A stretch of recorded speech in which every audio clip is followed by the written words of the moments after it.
ملاله ستړې مه شئ. جی ډېره مننه، ډېره خوشحاله یم دلته راغلی یم او درته ووایي چې د چا په ملاتړ باندې راغلی یې؟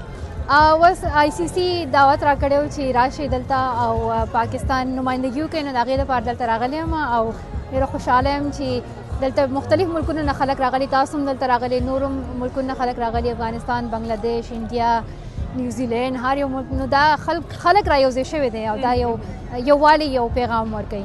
ډېر ښه. درته ووایي چې ځینې وخت افغانستان ټیم چې لوبه کوي هغه هم ګورئ؟ جی ګورو او لاولنی چې کوم میچ شوی د پاکستان افغانستان، افغانستان ډېر زیات ښه کارکردګي ښولې وه او مطلب پاکستان نه وګټله، موږ خو لږ شانې خفه هم وو ځکه چې موږ غواړو چې پاکستان وګټي، خو بیا هم افغانستان ټیم سره ډېر زیات محنت کړی دی، دا هغوی ډیزرو کوي دا هغوی چې هغوی چې کوم خلک هسټري ته وګوري، پاس ته وګوري چې کوم لیول نه هغوی را مخې ته راغلي دي، ډېر محنت کړی ټولو کھلاړیانو، زه هغوی ته د دې داد ورکوم او ماشاءالله ټول چې دی ښه سپورټسمنشپ خلکو ته شو کوي.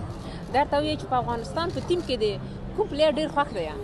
بس څو خلک به وایي راشد خان نو راشد خان خو ډېر ښه فینس دي او په هر ځای کې د هغه فینس دي، نو خو بس ماشاءالله ټول پلیرز چې کوم دي هغه خپل پوره محنت کوي، خپل پوره سټامینا چې د هغوی استعمالوي.